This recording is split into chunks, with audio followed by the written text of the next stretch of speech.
Welcome to The Message, the weekly Hamilton Spectator podcast. I'm Jon Wells, and I'm joined, as always, by producer Aisha Nasser. This episode is titled, She's the Mayor. Marianne Meed Ward takes charge in Burlington. Marianne was recently elected in the municipal election, defeating incumbent Rick Goldring, and she'll be sworn in Monday as Burlington's first female mayor in 4 decades. For the record, Hamilton has never elected a female mayor, although the same is not true of its former independent municipalities, Dundas, Stony Creek, Glanbrook, Ancaster, Flamborough, who all have had women in the mayor's chair in the past. Aisha, in preparing for the interview, I came across a story that ran in the Spectator 8 years ago when Marianne Meed Ward first won a seat on council. She had and has a reputation for tenacity in the political arena. The story back then focused on her victory and that of a female colleague who had once been Miss Canada by calling the newbie councillors, quote, Beauty and the Beast, and continued with, quote, Burlington elects a former Miss Canada and a political pit bull. And I have so many questions about that. I thought you'd find that interesting. It was only 8 years ago in a sense, but I know it's kind of hard to believe. Yeah. I think some might call it offensive. I don't think we'd run that headline today. Yeah, I think our rep James especially would pick that up. I would think so. So you know what? I'm going to ask Marianne about that old headline and also about the full contact election campaign she just won, and maybe about the afterlife and not just life after politics.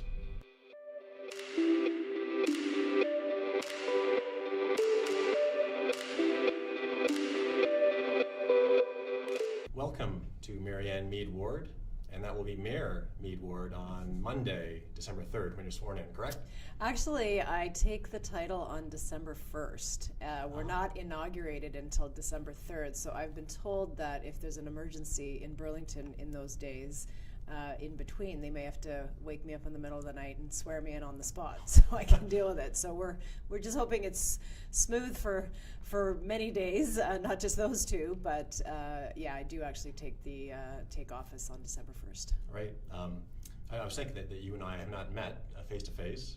We spoke on the phone a couple times for stories, including one about the Burlington Pier. Yes. that in its day was a controversial project, and when you sat on council, and I was going to say, I love the pier.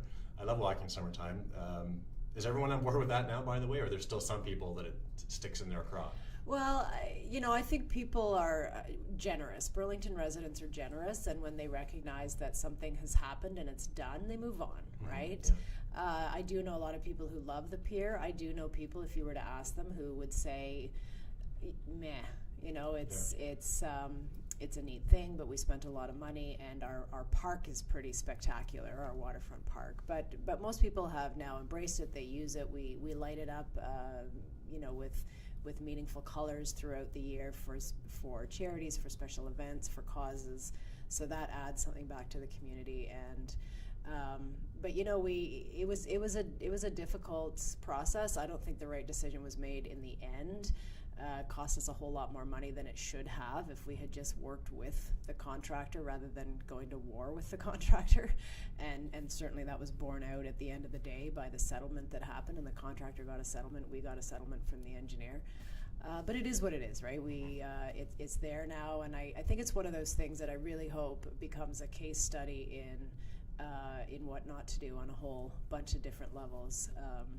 Because there are lessons to be learned there, and I don't know if municipal governments, including ours, have learned those lessons. We were saying before the show, the swearing-in ceremony on Monday is it's a free public event. You said that it's sold out. It is, yeah. 700 people. It seats 718, and it's a free event. We asked people to take tickets so that we would know, because we're having a reception with it. It's entertainment. It's a very special kind of a council meeting, and they were gone.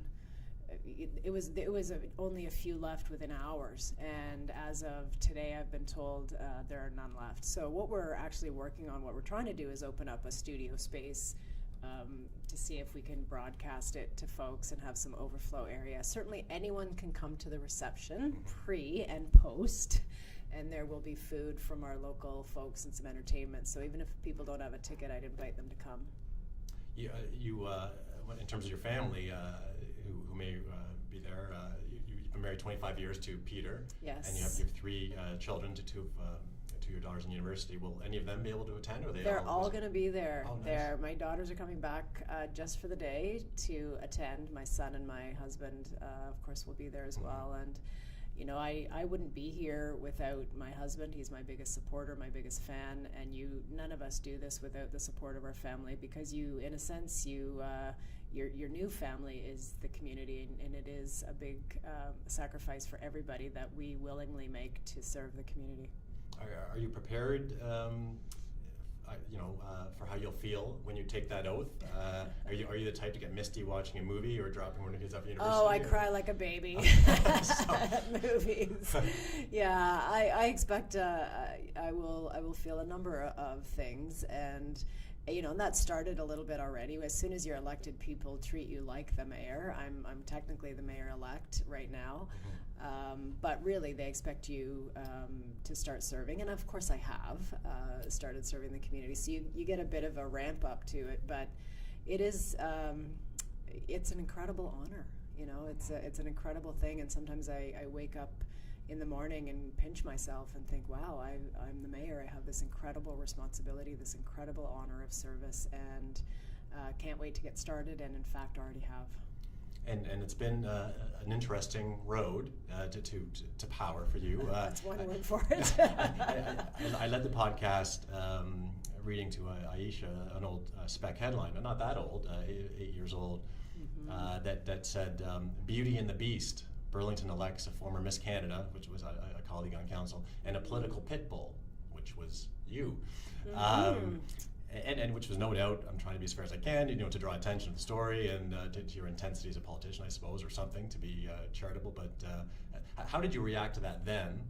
How do you react to it looking back on it now, that sort of thing? My feelings today are the same as they were then. It's an appalling headline.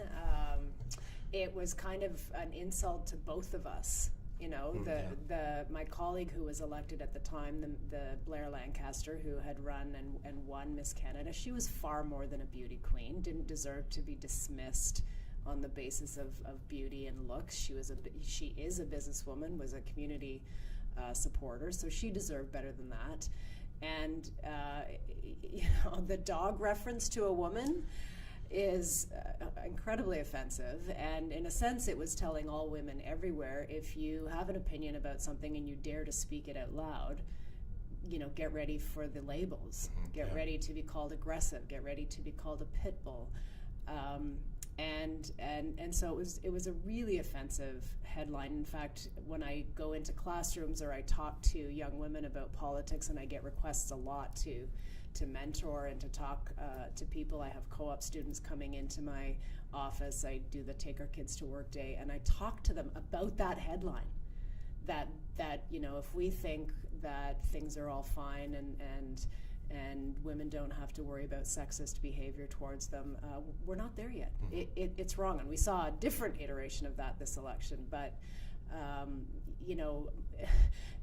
my family and my friends are ones to make lemon out of lemonade and see the silver lining, and so my sister-in-law actually bought me a calendar of puppy pit bulls. And so for the first year in office, so we kind of owned the title in a different way. We tried to make it a positive word, so that became the joke around the household, is that all these really cute little puppy pit bulls, and we'd see what the next month would bring, and so we kind of embraced it in that way and made it something better than the intent was. Right. Yeah. I mean, I was trying to think of a politician, someone like the late John McCain. No one is a real fighter and all this sort of thing, but no one would ever look upon that as a negative or call him a name. But I guess it's just sexist. It's very sexist. Women are not supposed to fight for what they believe in, and why not? I mean, throughout history, since the dawn of time, women have fought for what they believed in. They fought for their family, they fought for themselves, they fought for their children, for their communities, alongside men. And so why do we still have these different labels applied one that's much more positive to men and much more negative to women. Right. I mentioned McCain, which is my segue into the United States, which is where you were born. Yes. born in Colorado. So you were Marianne Meed, I guess, right? Yep. Was Marianne someone you were named after, or Actually, my mom's name is Marion, and the spelling of my name and my mom's name is unique. Usually Marion is often with an O, but hers was Marian. So they added the extra N-E at the end, and my mom really loved it because it's the French spelling. So I get lots of people singing French songs to me, and with the word Marianne in it, or Leonard Cohen songs, which are awesome. But yeah, she decided she wanted something a little different, and named all her kids with a version of Anne in their name. So it's Suzanne is my oldest, I'm the middle child, Deanne, and Jonathan. So that was kind of her thinking there. Interesting. Now you came north to Canada. You grew up mostly in Ottawa. Yeah, I spent some. So we landed in Toronto just before I entered kindergarten, and then fairly quickly moved to Kingston. I was there until grade 9, and then high school in Ottawa, high school and university in Ottawa, right. And then first job in Toronto, and then off to Burlington after that. Carleton, which I attended as well. Yeah. So just curious, your father, what brought the family up to Canada? What was the deal there? Well, he's the Canadian, so he was studying at the University of Minnesota, where my mom was studying. So he fell in love with an American girl, as they say. Yeah. But when they were raising their family, they decided to raise us in Canada. They liked the culture, they liked the education system, the healthcare system. My mom was really interested in traveling, and so they moved us to Canada. So I've grown up my whole life essentially in Ontario. My whole family, my siblings, all moved to the U.S. They met and married, went to post-secondary in the U.S., met and married their future and current spouses, and I happened to fall in love with a Canadian guy. So I'm the only one here, and fell in love with the country. I absolutely love Canada. So I guess my other American question, because why not, I suppose, and because now that you said most of your family lives in the States, yes. is what do you think of, or indeed what do your relatives think of Donald Trump? His supporters down there certainly admire his tenacity. Yes. What do you think? Well, I'd like Donald Trump to stay away from Twitter when he's in a bullying mindset. I think his behavior in that regard has lowered the dialogue, has allowed people to do a lot of bullying on social media, and certainly some of the things that happened during our political campaign here in Burlington during the mayor's election that was almost all focused on me. People made those comparisons that this in an era of Trump, people lose civility, they lose the ability to talk about issues, they just attack people. So certainly very critical of that. He's stood up for people on trade. So I know there's a reason why he's elected and why people voted for him. I'm a Democrat, but my family's Republican, so we have interesting debates about these things. Just the Thanksgiving, American Thanksgiving. I didn't. No, I don't see them all that often, but we're in touch on in other ways, so we follow each other. But I know some of my nephews and nieces went to Trump rallies, and interesting. Yeah. You mentioned the bullying on social media and that sort of thing. I wanted to ask if you felt, you were subject to negative campaigning in the mayor's race. Do you think we're in an age where the sort of the anger and incivility out there has increased, or social media simply unmasking a part of humanity that was already there? I think what it's done is allowed a much larger megaphone for what's there, and so something can spread very quickly to thousands of people. So the damage is much worse. If you and I are talking about something, maybe we know 5 people and they know 5 people, and it stops there. When you're on social media with thousands of followers, and they each have thousands of followers, and so on, a negative comment, a rumor, and that behavior can spread like wildfire and take over a conversation. And that's really what we saw in Burlington, there was an attempt to do that. People were flooded on social media with sponsored ads on Instagram, on Twitter, on Facebook, attacking me. But the great thing in Burlington was there was a tremendous backlash. People saw it for what it was and said, not in our town. And in fact, the backlash was so significant that we know we had people coming to our campaign to check us out, to say, if somebody's trying this hard to discredit you, you must be doing something right. So my concern about social is firstly the anonymity of it is still you can create fake Facebooks, anonymous Twitters. We saw that being set up in the Burlington campaign. Some of those are still active, and all those people would do is just attack, and so that anonymity decreases civility, and then just the scale of it, the ability to reach thousands of people instantly, and beyond that, tens of thousands of people instantly. So it's going to be a real struggle for any elected official in any community to try to have a civil discourse and remind people that what happens on Twitter and Facebook shouldn't happen at all, shouldn't happen there, but we're not going to let it happen in our town halls, in our council chambers. We're going to respect each other, disagree with each other. And that was actually a central part of my platform, is civility and respect among council members, to the community, to our staff. We can disagree, but we should not be disagreeable. You were in the paper recently, the Spectator's Roseanne Grover did a Q&A with you, which Aisha's going to post the link to that Q&A on the podcast here. And you said it felt to Yes. know you're about to take the helm as mayor. I mean, you have a lot of experience in council and an accomplished person, but do you feel any fear going into this? I think that'd be a human emotion. I'd be scared. I call it daunting. I'm not afraid. I know what I'm in for, and I know what I signed up for. I think I've always been the underdog, and I've run against incumbents every race I've ever run in.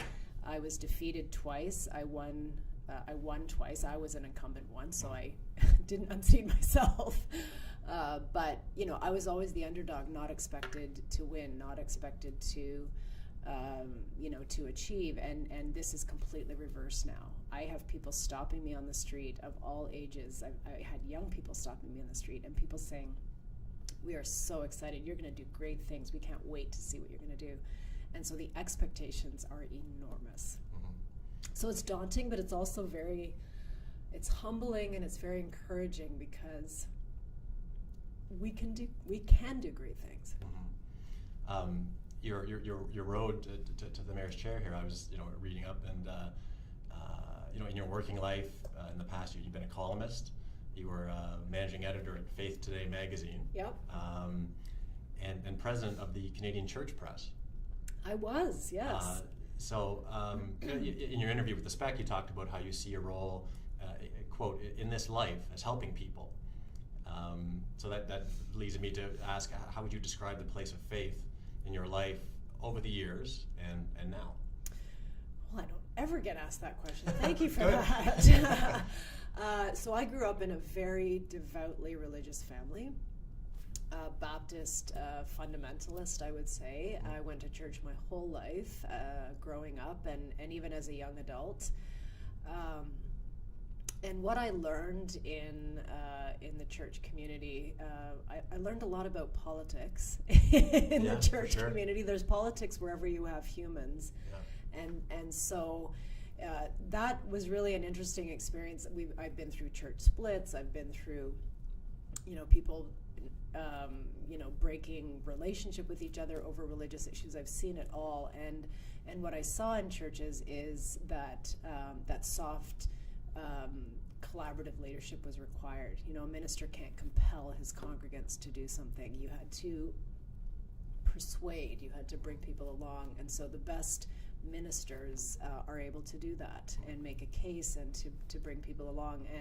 And the more you can do that, you can do amazing things. And so I learned about all the values of faith, that really the golden rule, do unto others as you would have done to you, care for people who are in need, all of those teachings, which really took a seed in my heart about this is how we should behave. And whether you go into a church field or a corporate world or a nonprofit charitable world, or even in politics, that root of, in my own experience in my life, wherever I land, it's about helping people. It's about doing what I can from a position of, if I have power and influence, using that to assist people, to help people. I've always been that way, and I would say that's a direct result of the religious teachings and the experiences that I had growing up. As an adult, my faith journey is a little different. I don't have a regular congregation, but I do go to churches, and I admire the work that so many of our churches in Burlington are doing. They're the front lines of poverty. They're the front lines of community outreach in many cases still, as they always have been. And I love to see that the churches in our community and beyond are doing the mission that they were created for, which is to serve the community, to help people, and to love them the way God, in the teaching, God and Jesus taught us to love them. Do you pray? You don't get asked Well, either, I suppose. define praying. I do. I do, and I would say that prayer is a lot of different things, and sometimes I use words and sometimes I don't. I contemplate a lot and ask for assistance and introspective in that way. And I think prayer is an expression of what's inside ourselves in terms of our desires. And when we speak that, we help to give life to it. And then we help to, when we give life to those inner desires, we draw people who share that to us. So I believe in miracles, but I believe in people, and people are the heart of miracles. I've seen it, people, a miracle can be somebody forgiving another person. That's a small miracle. We see those every day and we don't notice them.